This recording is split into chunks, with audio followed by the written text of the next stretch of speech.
Hi friends, welcome back to filmy Mahesh. ఈ రోజు మనం మాట్లాడుకోబోయే మూవీ బాలీవుడ్ లో వచ్చిన వెల్కమ్ ఫిల్మ్ ఫ్రాంచైజ్ లో వచ్చిన థర్డ్ మూవీ అయిన welcome to the jungle movie.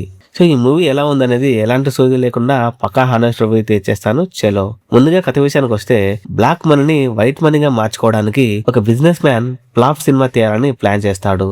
ఇందుకోసం ఫ్లాప్ హీరో రాజీవ్ ని అటర్ ఫ్లాప్ డైరెక్టర్లని రంగంలోకి దింపుతాడు. అయితే కొన్ని పరిస్థితుల వల్ల వాళ్ళు హిట్ సినిమా తీయాల్సిన పరిస్థితి ఏర్పడుతుంది. అదే టైంలో షూటింగ్ కోసం వెళ్లిన టీం పాకిస్తాన్ సరిహద్దుల్లో టెర్రరిస్ట్ చేతిలో బందీ అవుతారు. ఆ తర్వాత జరిగిన గందరగోళం కామెడీ డ్రామానే ఈ సినిమా. ఇకపోతే ఈ మూవీలో పాజిటివ్స్ విషయానికి వస్తే, సినిమాలో మెయిన్ ప్లస్ పాయింట్ ఏంటంటే వెల్కమ్ ఫ్రాంచైజ్ కి ఉన్న క్రేజ్ అండ్ కాస్ట్. ముఖ్యంగా జానీ లివర్ కామెడీ బాగా వర్కౌట్ అయింది.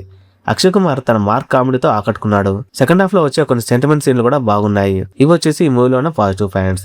ఇక నెగటివ్స్ విషయానికి వస్తే, కథలో కొత్తదనం అంటూ ఏది ఉండదు. చాలా రొటీన్ కామెడీ డ్రామా లాగా ఉంటుంది. కొన్ని సీన్లు బాగానే ఉన్నా మరికొన్ని చోట్ల ఒక క్రింజ్ కామెడీ ఇరిటేట్ చేస్తూ ఉంటుంది. ఇవి వచ్చేసి ఈ మూవీలో ఉన్న నెగటివ్ పాయింట్స్. ఫైనల్ గా ఈ మూవీకి నా వర్డిక్ట్ ఏంటంటే, ఒక లాజిక్స్ వద్దు, ఏం వద్దు, జస్ట్ కామెడీ కావాలి అనుకున్న వాళ్ళైతే ఈ మూవీని బాగా ఎంజాయ్ చేస్తారు. దాంతో పాటుగా వెల్కమ్ ఫ్రాంచైజ్ ని ఇష్టపడే వారు కూడా ఈ మూవీని బాగా ఎంజాయ్ చేయొచ్చు.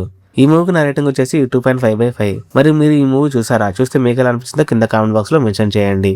వీడియో నచ్చితే గట్టిగా ఒక లైక్ చేసి మీతో పాటు మీ ఫ్రెండ్స్ కి ఈ వీడియోని షేర్ చేయండి. అండ్ ఇలాంటి మరిన్ని మూవీ రివ్యూస్ కోసం మన ఫిల్మీ మహేష్ ఛానల్ని సబ్స్క్రైబ్ చేసుకోండి. జై హింద్.